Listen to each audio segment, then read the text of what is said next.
Hello and welcome to the WB Mason Coach Report on GoHofstra.com. Joined as always by the head coach of the Hofstra Pride baseball program, John Russo. Coach, welcome. Hey, thanks, Len. Let's just get right to it, Coach. 5-game winning streak for the Pride. Back in the midst of the ECA standings for the race for the playoffs. What's been the secret to the resurgence of the Pride? I think we talked about this last weekend with the team. We just still hadn't played our best baseball yet. And, about the 6th inning of the Towson game last Sunday, I think we just figured out. And we played good baseball. We started to hit. We've been pitching pretty good. Our defense has been pretty good. Now we all finally played together. We get the win at Rutgers and, have a 5-run inning, but we pitched really well on the mound. And then you come into this weekend, you sweep 3 from Wilmington, who I think is the class program of the CAA, and the fact that they've been in the tournament 27 years and, the coach with the history of Mark Scaff and their program. And, we just played our best baseball. Like, arguably our 2 worst games in the first 2 games against Towson to playing the best baseball we've played this year. So hopefully we can keep it. Let's look at this Wilmington series. Really not one standout performance across the board, but everybody contributed. You got good pitching, you got good starting pitching, you got good bullpen work. From top to the bottom of the order, everybody seemed to contribute one way or another. Drew a walk, got a hit by pitch, worked the count, sacrificed flies, hits. Obviously Sunday, the big hit from Rob Weishire, the walk-off home run that gave you the sweep. How contagious is the confidence factor and just everybody contributing and working all the way through the roster? I think everything starts on the mound. I've always thought that if you get good pitching and you get guys that go out and compete, you can do it. So then let's start at Rutgers. Steven goes 5 innings, 6 innings into the 6th, really competed, had a rough first inning, but then got in there and had 60 pitches in the next 5 innings. Then you had Seamus come in, the bases loaded, no outs, and he gets out of it. And then you have Dan Page, coming in and closing out the game. And then we start the game against Wilmington, and Jack Jett was in trouble. There is no ifs, ands, buts about it. He walks the leadoff guy, 3 of his 4 innings. In the 5th inning there, he puts first and second on. But he went out and competed, and he got out of those innings. And I just think the toughness that he showed on Friday night to start the game for us, kind of set the tone. And then you have the little 9-hole hitter and Morash, hitting a solo homer and breaking an 0-0 tie. And I think that got everybody fired up, when he's stepping up and doing something like that. And then, I did something for the first time in my career. I took out a kid that was throwing a no-hitter through 4.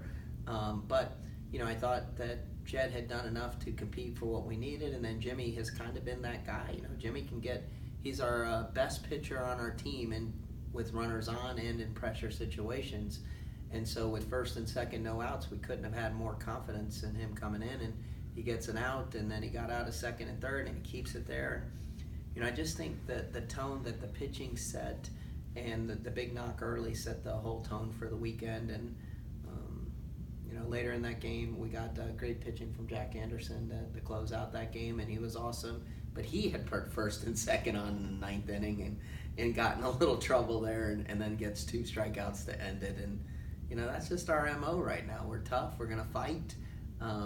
Stuff hasn't gone our way, but we're figuring it out. And, guys are just battling. And, Parker Quinn that game and Friday had 2 strikeouts and then gets a big knock down the right field line. And, you talk about Rob's the CAA Player of the Week, and almost a year to the date of the past Grand Slam or walk-off that he had against Charleston, and he does it again. And more importantly is he just had the belief in that 9th inning that was going to happen. And we had 2 outs, nobody on, and 9-hole up, and then Morash gets a single. And I think that we talked about this before going on air, that the biggest at bat I thought was Pollock. He's down 0-2 in the count against their closer and easily could have swung at a breaking ball in the dirt or taken a called strike 3 or done something to give that at bat away. And he took a couple tough pitches. He really hit a missile down the left field line, just foul.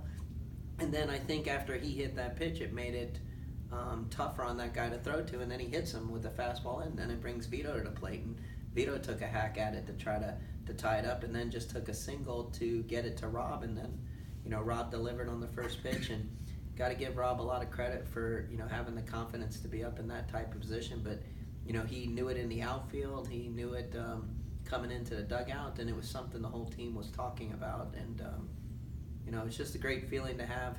This team is super deserving of winning 5 in a row now, and can't be happier with how they're playing and the stuff they're doing.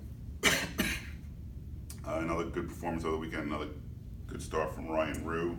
Gives you 6 innings, 3 hits, 2 runs. Again, we talked a lot about the freshmen on this team. Right from the start, they've been thrown into playing time. D'Onofrio, Morash, Ryan Rue, Sean Flaherty here and there, who had big contribution in Friday's game. D'Onofrio.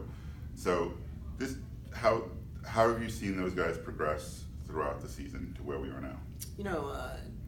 Joe Mahalik called me on Saturday night, and he was so excited about the win, the team, and how they were playing. And I think he said it best when he said, your freshmen aren't playing like freshmen anymore. That's the point of the season where they figured out, and now they're just baseball players. And he's right.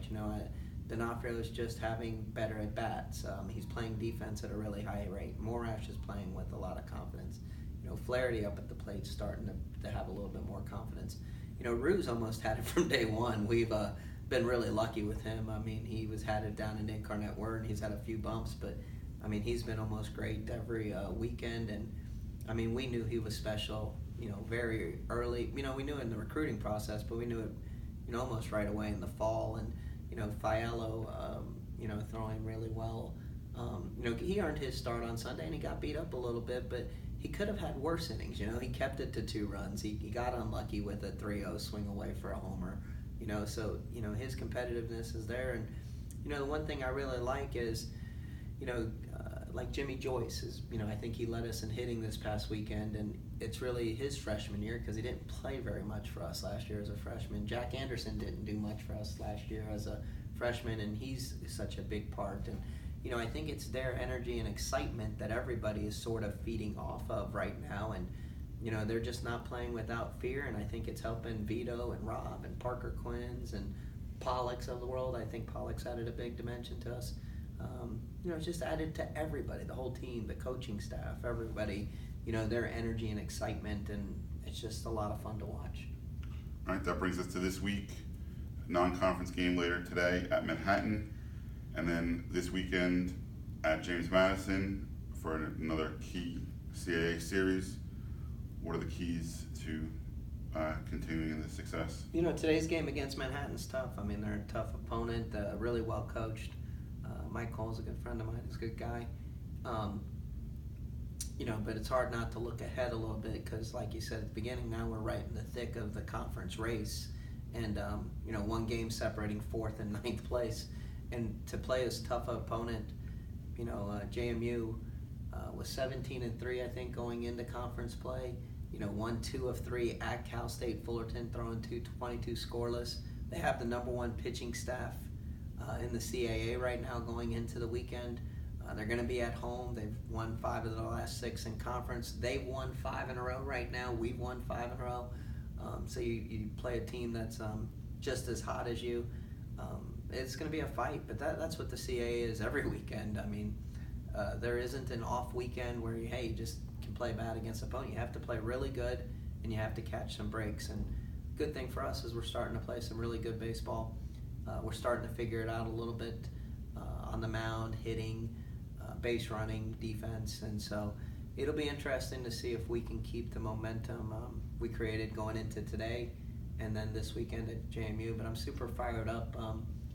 How much the dimension and how much this team has changed in just a week. And so, got to give them a lot of credit for not putting their head down after losing the first 2 at Towson and keeping positive and then changing the whole narrative of this season in the course of 1 week. All right. That's later today, 5 p.m. at Manhattan, and then this weekend at JMU. And you've been watching the W. Mason Coaches Report on GoHofstra.com.